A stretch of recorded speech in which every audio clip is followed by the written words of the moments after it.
He looked at her like she was something he'd scraped off his shoe. "I could buy this entire restaurant and have you fired before my car is brought around." The millionaire Harrison Blackwood sneered, his voice loud enough for the entire dining room to hear. The waitress Maya didn't even flinch. She placed the leather billfold on the table with a steady hand. "You could," she agreed, her voice quiet, but carrying an impossible weight. Then she leaned in, and the entire restaurant seemed to fall silent. "But you won't. Do you know why? Because you're lucky I even talk to you." The crystal chandeliers of the Viridian cast a light that was both brilliant and unforgiving. It was the kind of light that illuminated the wealth of the diners and the exhaustion of the staff in equal, cruel measure. Maya Benton moved through this light like a phantom, her black uniform designed to blend into the shadows of the opulent, mahogany-walled dining room. Friday night, 9 p.m. The apex of the rush. To an outsider, the scene was one of elegant chaos, the murmur of 100 conversations, the clinking of heavy silverware against porcelain, the pop of a champagne cork. To Maya, it was a symphony of demands, a battlefield of simmering complaints. Her feet didn't just ache, they had graduated to a state of dull, electric agony, a throb that synced with the relentless bass line from the lounge. She'd been on her feet for 9 hours, and the night was far from over. "Maya, table 7 needs a new fork. He says this one has a non-specific tarnish," whispered Beth, another waitress, as she flew past, carrying a heavy tray of cocktails, her smile as fixed and brittle as a doll's. "Table 4 is asking for you again. They said their bread is too rustic." "Got it," Maya murmured, her voice a practiced, smooth monotone. She balanced 3 plates of pan-seared scallops on her left arm, the heat seeping through her thin white shirt. "The Hendersons in the corner booth are glaring at me. I think their wine is breathing too slowly for their liking." "Just keep smiling," Beth advised, already disappearing toward the bar. "Only 3 more hours." 3 more hours felt like a lifetime. 3 more hours of being a ghost, a pair of hands, a polite, disembodied voice. Maya adjusted her grip on the plates, the heat now bordering on painful, and navigated the narrow channel between tables. She was a master of this obstacle course, of anticipating the sudden lurch of a diner pushing back their chair, of gliding past a gesticulating hand without spilling a drop. This job, this apron, this ache, it was all a means to an end. It was armor, it was camouflage. Every polite, "Excuse me, sir," and "Right away, madam," was a small, sharp piece of a much larger, more intricate puzzle. She hated the invisibility, the casual dismissal, the way a man could look directly at her and see only a function. But she also knew that her entire future, the future of her family's legacy, depended on that very invisibility. She deposited the plates at table 9, refilled water glasses at table 11, and finally made her way to table 4, the one with the rustic bread complaint. A man, impeccably dressed in a tailored navy suit that probably cost more than her car, was standing next to the table, talking loudly on his phone. He was gesturing wildly, his back to the main walkway. "Look, I don't care what their board says," he barked into the phone. "You tell them the offer is final. I'm not negotiating with ghosts." Maya tried to skirt around him, but at that exact moment, he took an emphatic, angry step backward without looking. He slammed directly into her. The impact was a shock of kinetic energy. Maya stumbled, and the full pitcher of ice water she was carrying for another table tipped. Time seemed to slow as the pitcher left her hand, arcing through the air, and then a torrent of ice-cold water and cubes splashed down the front of the man's expensive suit. Silence. The man's phone call stopped mid-rant. He froze, his arm still in the air. Slowly, agonizingly, He looked down at the dark, spreading stain on his wool jacket, then at the ice cubes skittering across the polished floor. The murmur of the restaurant died. Every eye in the section turned toward them. "You idiot," he hissed. He didn't shout. The venom was in the quiet, controlled fury of his voice. He snapped his phone shut. "I am so sorry, sir," Maya began, her training kicking in. She grabbed a linen napkin from a nearby, unoccupied table. "You stepped back." "I stepped back?" He jabbed a finger at her, his face a mask of disbelief. You were not watching where you were going. Do you have any idea what this suit costs? This is bespoke. From Savile Row." "Sir, it was an accident. An accident?" His dinner companion, a younger, nervous-looking man in a lesser suit, stood up. "Harrison, it's just water. It's fine. It will dry." "It's not just water, Richard," the man, Harrison, snapped, turning his glare on his associate. "It's the principle. I come here for excellence. I don't pay $500 for a meal to be assaulted by the help. The help!" The word landed like a physical blow. A hot flash of anger rose in Maya's chest, so potent it almost made her dizzy. She felt the urge, the powerful, dangerous impulse to break character, to tell him exactly who he was talking to. But she stamped it down, locking it away behind the practiced mask of the servile waitress. "Get me your manager."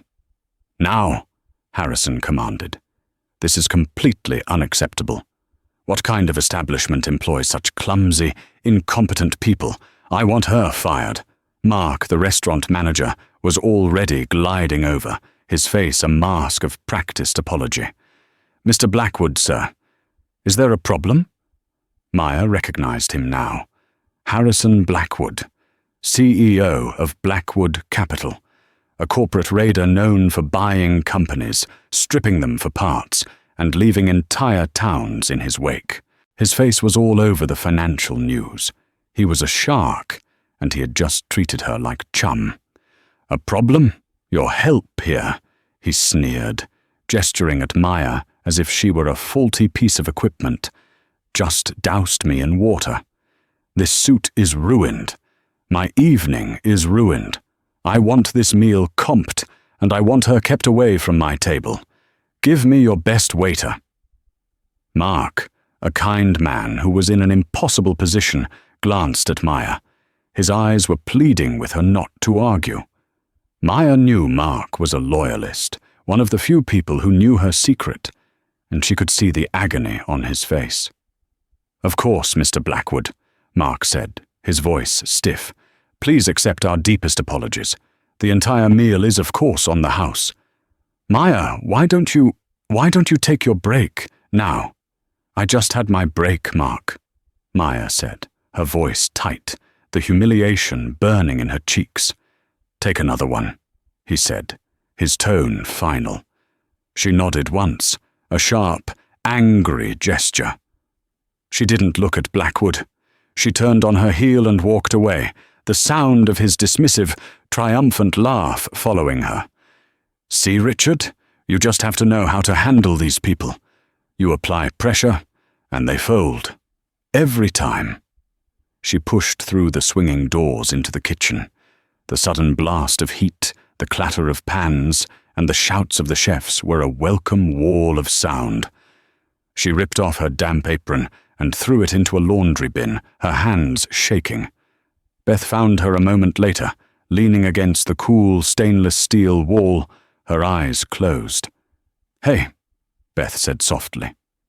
"Don't listen to that guy. Harrison Blackwood. He's a legendary monster. Everyone in the industry knows it. He's probably miserable, so he has to make everyone else miserable too." "He called me the help," Maya whispered, her voice shaking with a rage she couldn't suppress. "He backed into me, and I'm the one who gets banished." "That's the job, I guess," Beth sighed, picking up a new order. "We're just the scenery. We're not supposed to have feelings." Maya opened her eyes. The fire was still there. Scenery. That's what she was supposed to be. That was the whole point of this charade. But she hadn't anticipated how much it would hurt, how much it would cost her to be treated as less than human. She took a deep, shuddering breath, pushing the humiliation down, down, down, and replacing it with cold, hard resolve. Harrison Blackwood had no idea who he was dealing with. He thought she was scenery. He was about to find out she was the one writing the entire play. 24 hours earlier, Harrison Blackwood was not in a restaurant. He was in his natural habitat, a glass-walled fortress on the 58th floor of the Blackwood Capitol building, overlooking Central Park. His office was a monument to minimalist power.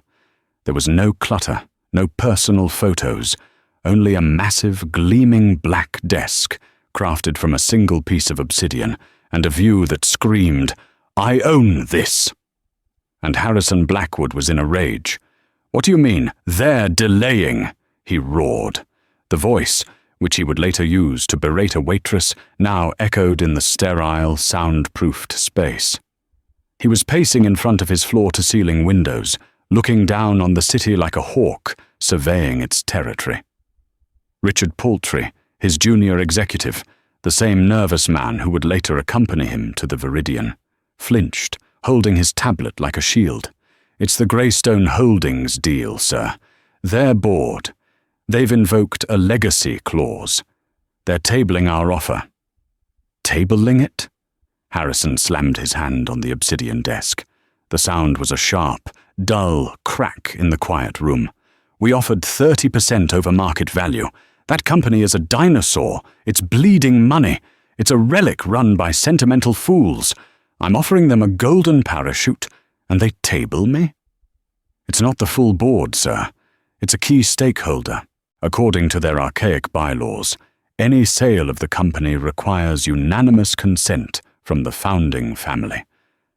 And there's one holdout." Harrison stopped pacing and turned, his eyes narrowing to icy slits. "Who?" "Robert Greystone is dead. His wife is in a home in Switzerland. That leaves the uncle, Preston Greystone. I've spoken to Preston. He's the one who wants to sell. He's on our side." Richard swallowed, visibly intimidated. "That's just it, sir. It's not Preston. The final vote, the one that can veto any sale, belongs to Robert Greystone's daughter, Mireia Greystone." Harrison stared blankly. "Mireia? The socialite? The one who's been floating around Europe for the last 6 months? The one the tabloids called the grieving heiress? The one who was finding herself in Greece or somewhere equally useless?" "Yes, sir. But she's apparently unreachable. She's gone completely dark. Her lawyers, well, one specific lawyer, sent a proxy vote to the board. A simple no. No explanation, no counteroffer. Just no. The board is legally bound by it. Until she flips her vote, the deal is dead." "Unacceptable," Harrison bellowed. He stalked to his desk and pulled up the file on Greystone Holdings. It was a legacy company, dealing in high-end textiles and properties. It was old, respectable, and, in Harrison's opinion, deeply inefficient. But it owned properties he desperately wanted. Prime, underdeveloped real estate in key urban centers, hidden away in its convoluted portfolio. His plan was simple. Buy Greystone, liquidate the failing textile division, which employed thousands, and develop the properties. It would net him and his investors a fortune. "This is a power play," Harrison mused, his anger cooling into icy calculation. "She wants more money. This unreachable nonsense is a negotiating tactic. She's a spoiled brat who inherited a company she doesn't understand, and she thinks she's a businesswoman." "What do you want us to do, sir?" Richard asked. "Find her. I don't care where she is. If she's on a yacht in Monaco, send a team. If she's in an ashram in India, get on a plane. I want a number. I want to know what it will take to buy her vote. She wants a bigger payout? Fine, we'll give it to her. But I am not letting this deal fall apart because of some 20-something flake. Yes, sir. We're already trying to trace her last known location, but she's covered her tracks completely. It's unusual. I don't pay you for unusual, Richard. I pay you for results. Fix it, and find out who's advising her. There must be someone pulling her strings. Find them too. Everyone has a price. Everyone. Harrison's philosophy was simple. The world was divided into predators and prey. He was a predator, and this Mireia Greystone was, at best, a wounded fawn. At worst, she was a lamb being led by another, hidden predator. He would find them, and he would devour them. He waved a dismissive hand. Cancel my afternoon, and book a table at the Viridian for tonight. 2. I need to smooth things over with Henderson from the zoning board. This Greystone delay is making him nervous about our other projects. Get us the best table. I don't want to be bothered by anyone. Actually, sir, Henderson cancelled. He had a family emergency, Richard said, checking his tablet.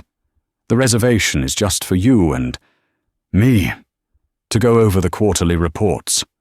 Harrison scowled. A dinner with Richard was a punishment. Fine. We'll go anyway. I need to be seen. Projecting calm is half the battle. This Greystone thing is a momentary annoyance. Nothing more. He sat down, the fury returning. This delay was complicating his entire quarter. It made him look weak. He hated looking weak.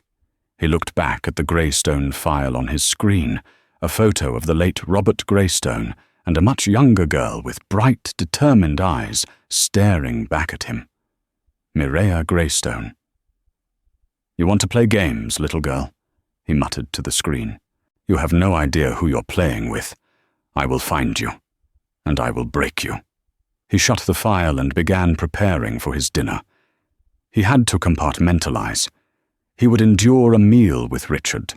He would project an aura of complete control and inevitable success. He would secure his victory. Then, on Monday, he would unleash his legal team to hunt down the phantom heiress and dismantle her pathetic little roadblock. He straightened his tie, his reflection staring back at him from the dark glass. He was Harrison Blackwood. He always won. He dressed in his finest suit, the armor of his success, completely unaware that in just a few hours he would be complaining about that same suit being stained by the very person he was hunting. The staff break room at the Viridian was the polar opposite of its dining room. It was a cramped, windowless cube in the basement, smelling of industrial bleach, stale coffee, and sweat. Maya, or more accurately, Mireia, rubbed her temples under the harsh fluorescent lights. Her fake ID, Maya Benton, sat in her locker next to a worn-out copy of King Lear. During her break, she wasn't resting. She was on her laptop, logged into a secure server, reviewing the very same board documents that had sent Harrison Blackwood into a rage. She saw his escalated offer, 30% over market. It was a tempting number, designed to look generous, but Mireia knew what her father's company was really worth, what those underdeveloped properties were worth. Blackwood wasn't offering a golden parachute. He was offering pennies for a gold mine. My father's life's work, she thought, her jaw tightening, reduced to a line item in his quarterly report. She was not, as Blackwood assumed, in Greece. She was in Hell's Kitchen, in a small, rented studio apartment, working 80 hours a week on her feet. This wasn't a game. This wasn't finding herself. This was a mission. 6 months ago, her father, Robert Greystone, had died of a sudden, massive heart attack. Mireia, then 26, had returned from a business trip in London to find her world shattered. At the reading of the will, she discovered she wasn't just the heir. She was the sole arbiter of the company's future. Her father, bless his suspicious, brilliant mind, had left her the legacy vote, a controlling interest that gave her ultimate veto power over any sale. But her grief was complicated by a chilling discovery. In her father's private safe, she found a second, private ledger. It detailed, in her father's own meticulous handwriting, how her uncle, Preston Greystone, had been siphoning money from the company for years. He'd been cooking the books, burying the losses in obscure departments, weakening the company from the inside, making it look like a failing dinosaur.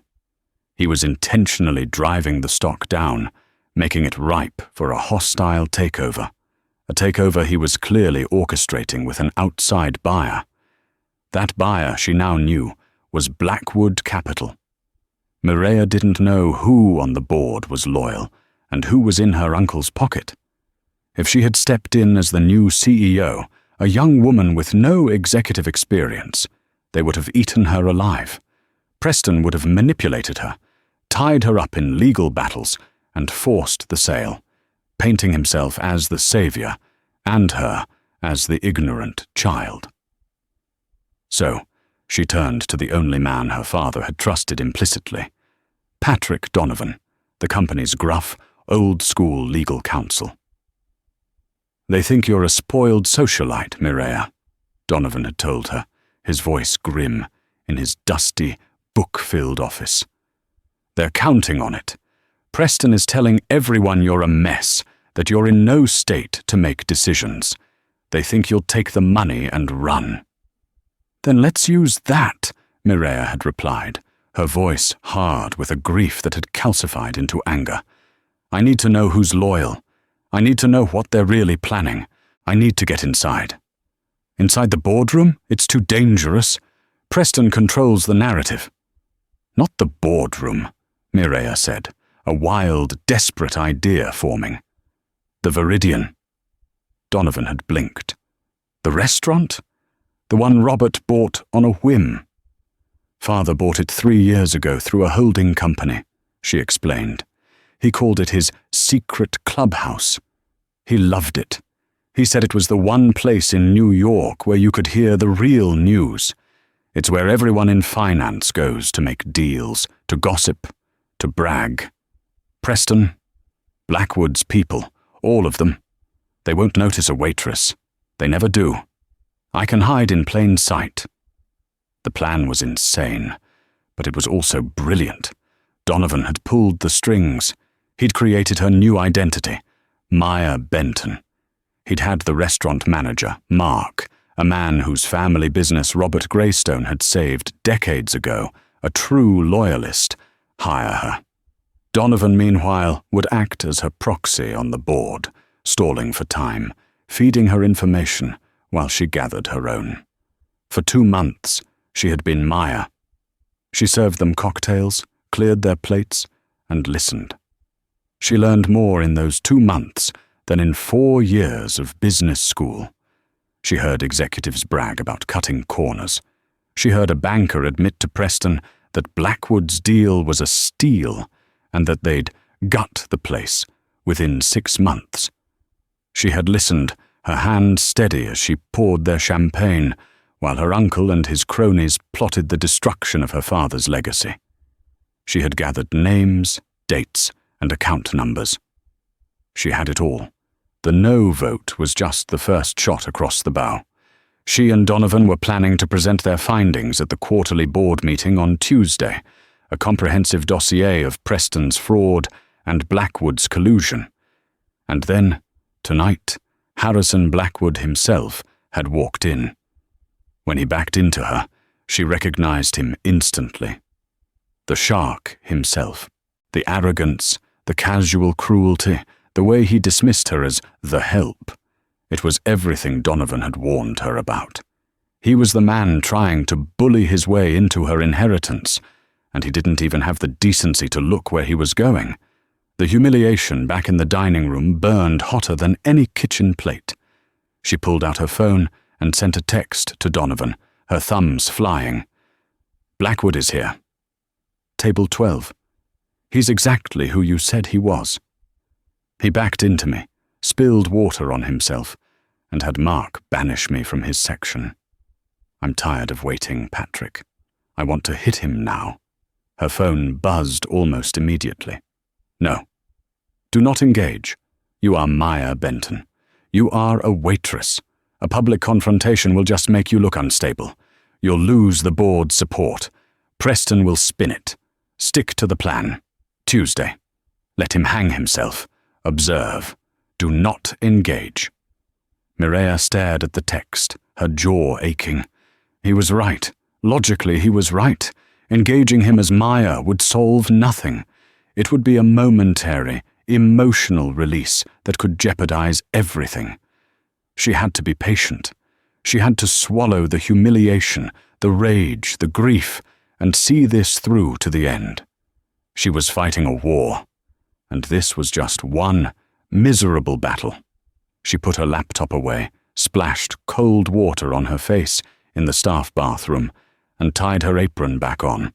The fire in her chest had cooled to ice. She would go back out there. She would serve her other tables. And she would listen. Harrison Blackwood thought she was invisible. He was right. She was an invisible blade, waiting for the perfect moment to strike. When Maya returned to the floor, the restaurant's chaotic rhythm had somehow intensified. Mark, with an apologetic look, had assigned her to a different section, as far from Blackwood's table as possible. But the Viridian was designed for acoustics that encouraged conversation, but allowed for discreet eavesdropping, a feature her father had ironically loved. Even from across the room, she could still hear Blackwood's voice, a self-important baritone that cut through the restaurant's polite hum. He was holding court, regaling Richard Paltry with a story about a recent hostile takeover. "The CEO," Blackwood laughed, a harsh, barking sound. "He actually cried. In my office. Begged me to think of his employees. Can you imagine? I told him, 'Feelings are a liability, Ted. I'm here to make money, not friends.' We had that place liquidated in 6 weeks. Richard laughed nervously, a high-pitched echo of his boss. "That's brilliant, sir. Truly." Maya grimaced as she delivered a sea bass to a neighboring table. "He's bragging about destroying lives. He's a monster." She kept her distance, focusing on her new tables, but her eyes kept drifting back. Blackwood was a terrible customer, not just to her, but to everyone.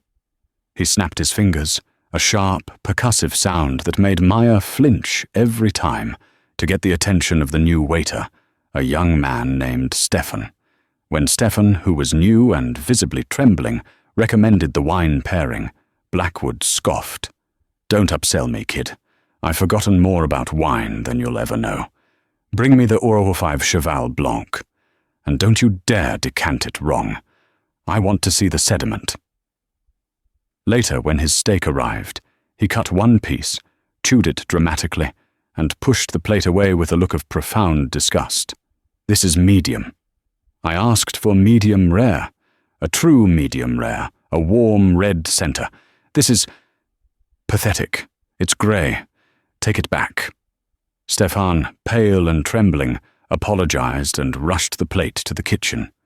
The chef, a notoriously fiery Frenchman named Antoine, threw a pan.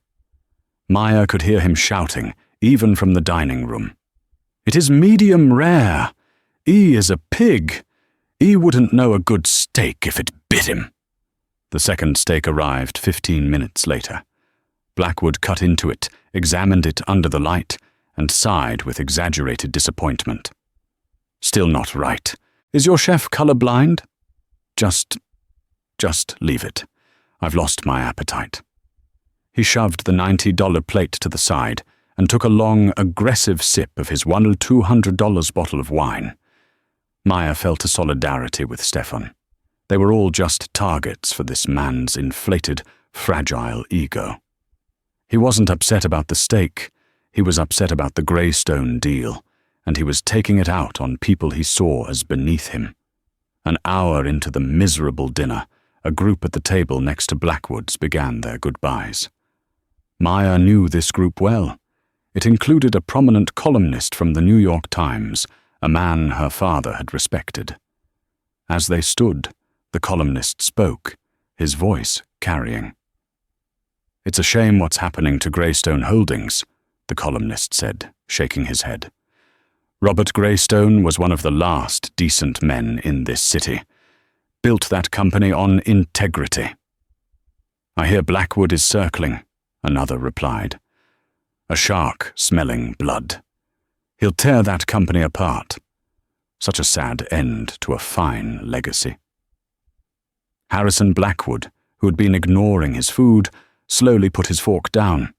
His head swiveled toward the neighboring table. His face, which had been a mask of bored arrogance, was now tightening with genuine fury. He was being discussed, and not in the way he liked. Richard saw the change and tried to intervene. "Sir, about the Henderson zoning, I think if we—" "Shut up, Richard." Blackwood's voice was low. He was staring at the columnist. Maya, clearing plates from a nearby table, felt a prickle of alarm. "Don't do it. Don't be that stupid. Don't engage." But he was. "You have something to say about my business?" Blackwood called out, his voice silencing the tables around them. The columnist, a distinguished man in his 60s, turned, surprised. I beg your pardon?" "Greystone Holdings. You seem to be an expert," Blackwood said, a sneer playing on his lips. "You call Robert Greystone decent. I call him a fool. He ran a company into the ground with sentiment. Integrity doesn't pay the bills, gentlemen. Profit does. I'm going to buy that dusty old company, and when I'm done, it'll finally be worth something." The table was appalled. The columnist raised an eyebrow. "Mr. Blackwood, I believe you've had too much wine. We're having a private conversation." "This is what's wrong with this city," Blackwood barreled on, energized by the attention. "Full of old money idiots who don't know the first thing about a balance sheet. They cry about legacy, while I'm the one actually creating value. Robert Greystone's legacy is a failing company, and his daughter is a spoiled brat hiding on a beach, trying to squeeze me for a few more million. She's as pathetic as he was." Maya stopped breathing. The plate in her hand grew heavy. He said it. He said it out loud.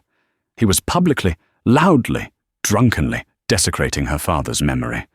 The ice in her veins began to boil. Donovan's warning, "Don't engage," was a distant, fading echo. It was being drowned out by a wave of pure, protective, primal rage. This was no longer about the company. This was no longer about the plan. She set the plates down on her service station. Her movements were calm, deliberate. She walked over to his table. She had to. "Is there anything else I can get for you, Mr. Blackwood?" Maya's voice was perfectly level, a calm, crystalline surface on a churning ocean of fury. She had moved to his table, standing precisely where he couldn't ignore her. Stefan, the cowed waiter, was hovering by the service station, looking grateful for the intervention. Blackwood, interrupted in his tirade, turned his glare on her. It was the look of a king dismissing a court jester. "What? Oh, it's you, the clumsy one. I thought I told them to keep you away from me." "You did, sir," Maya said, her chin high. "But I couldn't help but notice you seem distressed, and you are disturbing the other guests." The blood drained from Richard Poultry's face. He looked at Maya as if she had just pulled the pin on a grenade. "Sir, maybe we should just—" Blackwood let out a short, incredulous laugh. "Disturbing? I'm disturbing them. Sweetheart, my net worth is more than the combined income of everyone in this room. I am the other guests. Now get me the check, and stop eavesdropping. It's rude, a bad habit for the help to have." "As you wish," Maya said. She went to the terminal, printed his exorbitant bill, which Mark had already comped, but she printed the original amount and placed it in a sleek black leather folder. She walked back and set it gently on the table between him and Richard. Blackwood didn't even look at it. He was still fuming from the legacy comment, his ego bruised. He pulled out a black matte American Express card and tossed it onto the tray. "And frankly," he added, his voice rising again, "your service tonight has been abysmal, all of you. This steak is a joke. This water spiller is insubordinate. I'll be speaking to your manager about this entire pathetic experience. You should be grateful I'm even acknowledging you. Most people in my position wouldn't even look at you." That was it. The final thread of her control snapped. The help, the clumsy one. Not even look at you. All the humiliation of the past 2 months, all the grief for her father, all the white-hot rage at this man who was bragging about dismantling her family's life work, it all coalesced into a single, sharp point. Donovan's plan, the careful Tuesday board meeting, the meticulous presentation, evaporated. This wasn't about the board anymore. This was about her father. This was about her. She was Robert Greystone's daughter, and she would not stand silent while a pig like this insulted his name in a restaurant he had built. "Mr. Blackwood," Maya said, her voice dropping, losing its practiced polite edge. It was replaced by something cold and unfamiliar, a voice that hadn't been used in months, the voice of Mireia Greystone. "My service has been fine. Your behavior, on the other hand, is what's abysmal." The restaurant, which had been trying to resume its normal murmur, fell utterly silent. The clinking of silverware stopped. Conversations died mid-sentence. The columnist and his party, who had been about to leave, all turned around. Harrison Blackwood froze, his hand halfway to his wine glass. He turned his head slowly, as if he couldn't possibly have heard her correctly. "What did you just say to me?" "I said," Maya repeated, stepping closer, "your behavior is abysmal. You come in here, you insult the staff, you berate a man for cooking your steak perfectly, and you publicly mock the dead. You're not a shark, Mr. Blackwood. You're a parasite, a common, loud-mouthed bully." Richard Paltry made a sound like a deflating balloon. "Oh no. Oh my goodness. Harrison, please, let's just go. She's just a waitress. She's crazy." "I could have you fired," Blackwood whispered, his face turning a dangerous shade of red. The mask of civility was gone. This was pure, primal rage. "I will end you. I will buy this entire block, and I will have it demolished with you inside it." "You could try," Maya said, her voice shaking, not with fear, but with adrenaline. "But you can't. You're not as powerful as you think. In fact, you're failing. You can't even buy the one company you're actually desperate for." That hit him. His eyes widened, the drunken bluster replaced by a sudden, sharp clarity. "What? What did you say about a company?" "Greystone Holdings," Maya said, the name hanging in the air like a guillotine. "You're failing to acquire it, I hear. It must be so frustrating to have all that money and not be able to get the one thing you want." Blackwood was on his feet now. "How do you— You're fired! You're done! Get out!" "You can't fire me," Maya said. "But, as it turns out, I can fire you." She reached into her apron pocket, but she didn't pull out a pen. She pulled out her smartphone. Her hands were steady now. The ice was back. Harrison Blackwood stared at the phone in her hand, a flicker of genuine confusion crossing his face. "Fire me. You're delusional. You've been breathing in kitchen fumes. You're a child in a cheap uniform. You are nothing." "Am I?" Mireia unlocked her phone. She didn't look at him, but at her screen, her fingers flying across the keyboard.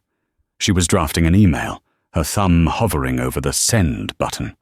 The recipient was Patrick Donovan, but the CC line included the entire Greystone Holdings Board of Directors, the SEC's fraud division, and the business desk of the New York Times. "You've been trying to find Mireya Greystone, haven't you?" she asked, her voice casual, as if discussing the weather. "Your team is probably scouring yachts in the Mediterranean, casinos in Macau. You're trying to figure out what her price is." Blackwood's mouth opened, but no sound came out. The shift in power was so sudden, so total, that the air in the restaurant felt thin. The columnist was now openly taking notes on a cocktail napkin. "You want to know who's advising her?" Mireya continued, looking up from her phone, her eyes locking directly with his. "You want to know why she won't sell to you? Why she's rejecting an offer that's 30% over market?" Richard Paltry was sweating, pulling at his collar. "Harrison, this is insane. She's been eavesdropping. She's a corporate spy. Let's call security. Let's have her arrested." "She won't sell, Mr. Blackwood," Mireya said, her voice rising, clear and strong. "Because she knows you're in bed with her uncle, Preston. She knows you two have been planning this for a year. She knows you plan to liquidate the textile division, fire 3,000 employees, and sell the properties to your own shell company for pennies on the dollar. She knows about the falsified reports. She knows about the offshore account in the Caymans you set up for Preston. She knows everything." The color drained from Harrison's face. This wasn't a lucky guess. The specific details, the shell company, the Caymans account, this was classified information. This was impossible. "Who are you?" he breathed, his voice no longer a roar, but a terrified whisper. "I'm the clumsy one," Mireya said, a bitter smile touching her lips. "I'm the help. I'm the person you wouldn't even look at. You've been trying to find the key stakeholder for Greystone Holdings, the one person who has the final say, the one who can kill the deal with a single word." She took a step closer. The entire restaurant was watching, frozen. "Well, you found her. You've been insulting her, snapping your fingers at her, and telling her she's abysmal for the last 2 hours. You told her father was a sentimental fool and a dinosaur." She held up her phone, the draft of the email visible. The subject line read, "Official veto. Blackwood offer rescinded. Investigation into Preston Greystone and Blackwood Capital to begin immediately. ATN, SEC. You're lucky I even talked to you," Mireya said, her voice resonating with all the power he thought he had. "Because as of right now," she pressed, "send." A chime echoed from her phone. "Any chance you or your company ever had of touching my father's legacy is gone." She paused, letting the words sink in, then delivered the final, devastating blow. "My name," she said, untying her apron, "is Mireya Greystone, and you are trespassing in my restaurant. Get out."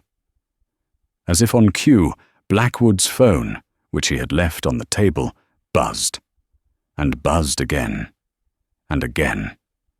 It lit up like a Christmas tree, the screen flashing with email notifications from his legal team, from board members, from Richard's tablet, which also began to chime. The news was already out.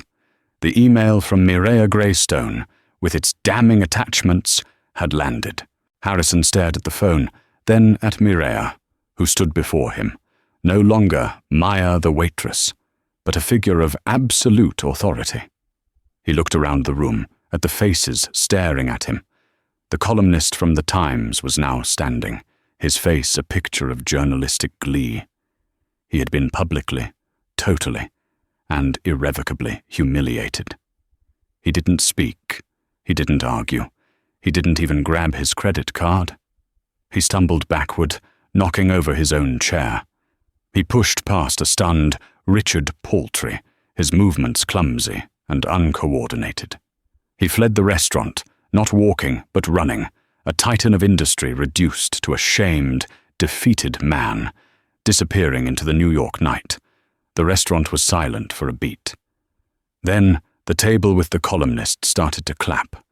It was a slow, stunned applause, but it was real. Mireia stood for a moment, her chest heaving. The adrenaline was fading, leaving a profound, shaking sense of victory. She looked at the apron in her hand, then dropped it on the table. Mark, the manager, approached, his face split in a wide grin. "Miss Greystone, that was remarkable. Your father would have been proud. It's Mireia, Mark, and it's over."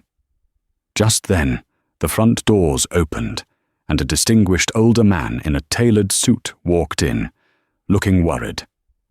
Patrick Donovan. He scanned the room, saw Mireia, saw the overturned chair, and saw the columnist rushing to her side. "I got your email," he said, walking up to her, a slow smile spreading. "I take it the observation phase is over?" "It is, Patrick," Mireia said, walking toward him, finally allowing herself to smile. "It's time to go home." The silence that descended upon the Viridian in the wake of Harrison Blackwood's exit was absolute.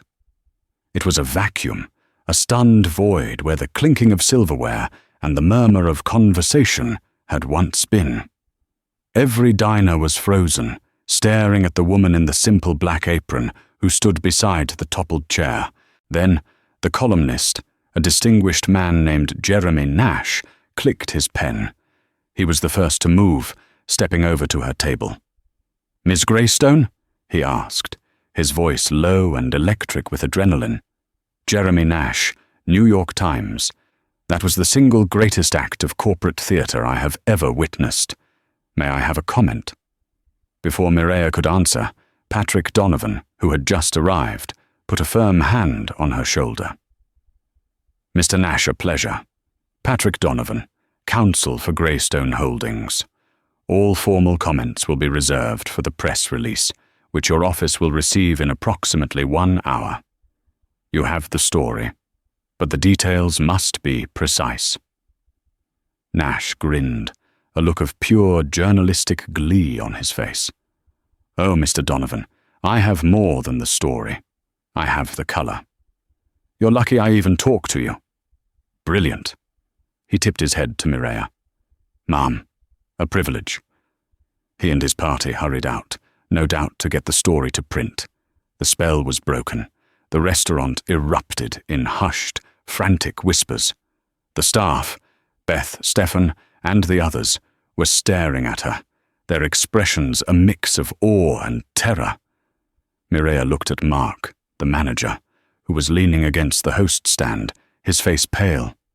"Mark," Mireia said, her voice softer now, the adrenaline ebbing, leaving her shaking. Could you get my final paycheck? I'm afraid I have to quit. Effective immediately." Mark stared at her for a beat, and then he did something she had never seen him do during service. He laughed. It was a real, deep, booming laugh of pure relief. "Miss Greystone," he said, walking over and taking her hand. "I think, under the circumstances, we can waive the 2-week notice. Your father. He would be so incredibly proud." "Let's go, Mireia," Patrick said, guiding her away from the table. "The war room is waiting. We have to manage the fallout. You just detonated a bomb. Now we have to direct the shockwave." The next morning, the New York Times front page was not about politics or foreign wars. It was about her. The headline, massive and bold, read, "The heiress in the apron. Mireia Greystone exposes Blackwood fraud in public takedown." Below it was a candid photo, snapped by one of Nash's dinner companions, of Harrison Blackwood fleeing the restaurant, his face a mask of fury and humiliation, with Mireia, in her apron, standing in the background. The story detailed everything: the help comment, the insults to her father, the spilled water, and the final devastating reveal: cross-referenced with the SEC filing that had gone public the moment she hit send. Wall Street opened at 9:30 a.m. It was a bloodbath. The ticker for Blackwood Capital, BCAP, wasn't just red. It was a catastrophic, free-falling arrow. It plummeted 26% in the first 5 minutes, triggering a circuit breaker. Harrison's investors, already nervous about his aggressive, debt-fueled strategies, saw the Greystone deal, the cornerstone of his quarterly projections, implode. Worse, they saw a CEO who was unstable, arrogant, and had just been publicly documented committing fraud.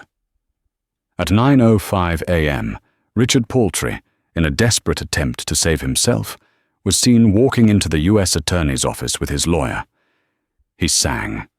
He provided the last pieces of the puzzle, the internal memos, the timelines, the secret meetings. He confirmed that Blackwood had been conspiring with Preston Greystone for over a year to intentionally devalue Greystone Holdings for a friendly takeover. By noon, federal agents were at Preston Greystone's Connecticut mansion. He was arrested in his silk bathrobe, sipping a mimosa. The image of his pathetic, confused face being led away in handcuffs became the secondary image of the scandal. Harrison Blackwood's emergency board meeting was called for 3:01 p.m. He walked into his own 58th floor conference room to find a row of stone-faced men and women, his mentors, the people he'd made rich. "Harrison, this is untenable," said one, the lead director. "It's not just the stock, it's the fraud. You haven't just exposed yourself. You've exposed this firm to catastrophic liability. Your arrogance, your performance last night, has cost us billions. Billions. In 6 hours." I can fix this," Harrison stammered. "It's a spin problem." "It is not a spin problem, Harrison," the director said coldly. "It's a you problem. The board has held an emergency vote. We are removing you as CEO and chairman of Blackwood Capital, effective immediately. Security will escort you from the building. Your assets are frozen, pending the federal investigation." His final walk was the epitome of shame. He, who had bragged about making CEOs cry, packed a single cardboard box from his minimalist office. No one said goodbye. As he waited for the private elevator, his reflection in the dark glass showed a broken, ruined man. The skyline he thought he owned mocked him. He was no longer a titan. He was just Harrison. On Tuesday, the same day the board meeting had originally been scheduled, Mireya Greystone walked into the Greystone Holdings boardroom. Her father's portrait hung on the far wall, his kind, intelligent eyes seemingly watching. The mood was funereal.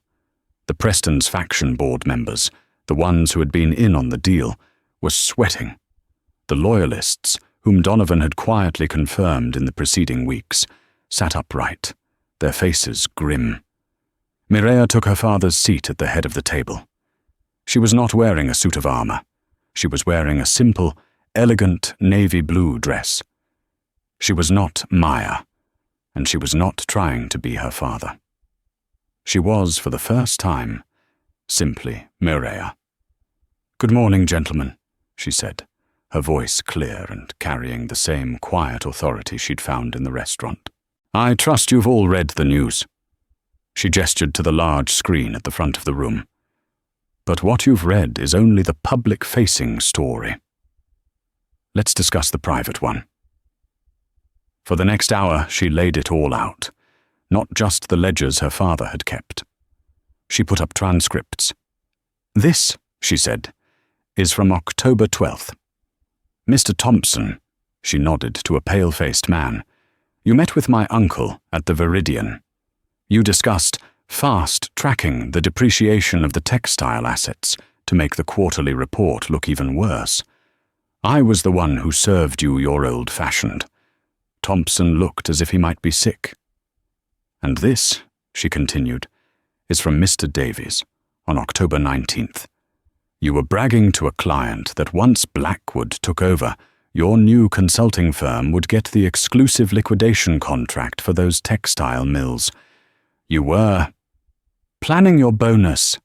I was the one who cleared your plates, she went on, a surgical, brutal dismantling of their betrayal. My no vote, she said, her voice ringing in the silent room, was not a negotiating tactic.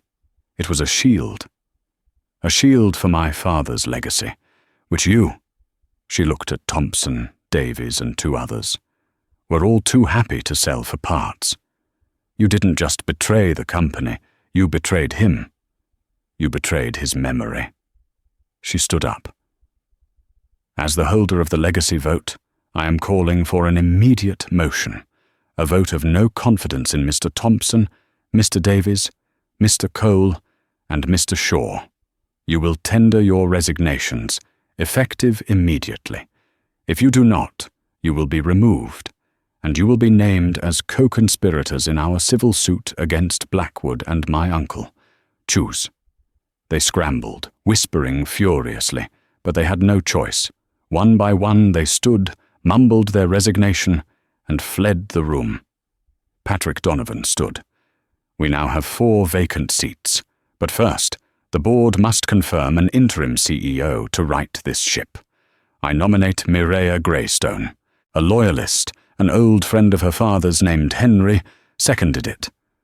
Robert would be so proud. She has his mind, and her mother's fire.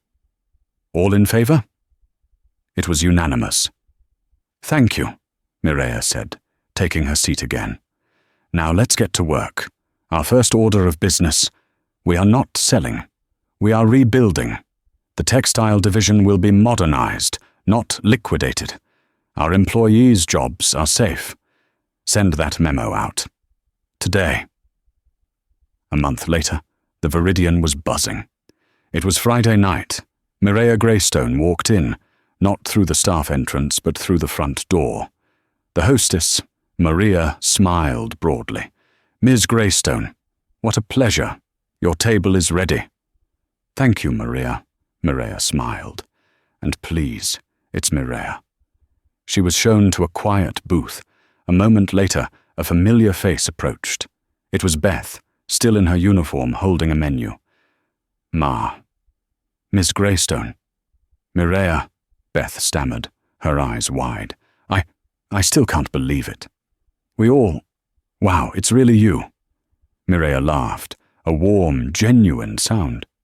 It's good to see you, Beth. How are things? Is Table 4 still complaining about the bread being too rustic? Beth grinned. Always. But things are better. After you left, Mark called an all-staff meeting. He told us the Viridian was owned by Greystone Holdings, and that you were our boss, and that you had just saved the company. He also announced a new policy. A new policy? The Mireya Mandate, he calls it, Beth said, lowering her voice. We have full authority to refuse service to any customer who is abusive. One warning, and they're out, no matter who they are. He said, we serve food. We don't serve as punching bags. The kitchen staff cried. You changed this place, Mireya. Mireya felt a warmth spread through her chest. Mark did that. You all did. So, can I get you something to drink? Beth asked, her posture straighter, more confident. Our municipal water, perhaps? Mireya grinned. I think I'll just have a ginger ale. And please tell me what you recommend. I hear the sea bass is excellent. It is, Beth said. It's the best thing on the menu. Then that's what I'll have, Mireya said, closing the menu. And Beth? Thank you. For everything. I didn't do anything, Beth said, confused. You were kind to me when I was just the scenery. When I was the help. That's not nothing. That's everything. Beth nodded, a new understanding in her eyes. It's good to have you back, boss. As Beth walked away, Mireya looked around the dining room. It was no longer a prison or a hiding place. It was a crucible. It was the place that had forged her. Harrison Blackwood had learned the hard way that the person you step on might just be the one holding the ladder. Mireia Greystone had learned something too. She'd learned that true power wasn't in a suit or a boardroom. It was in knowing who you were, even when you were wearing an apron. Harrison Blackwood learned the hard way that the person you disrespect, the person you dismiss as the help, might be the one person holding your entire future in their hands. He saw a waitress. He should have seen the woman who owned the bank. This story is a powerful reminder that arrogance is a blindness, and true power often hides in plain sight, waiting for the perfect moment to reveal itself. What did you think of Mireia's incredible twist? Have you ever witnessed someone with a secret identity? Or seen a moment when an arrogant person got exactly what they deserved? Let me know your thoughts in the comments below. We love reading your real-life stories and reactions. If you enjoyed this story of justice and karma, please show your support by hitting that like button, sharing this video with someone who needs to see it, and subscribing to our channel for more dramatic real-life stories every single week. Click the notification bell so you never miss an update.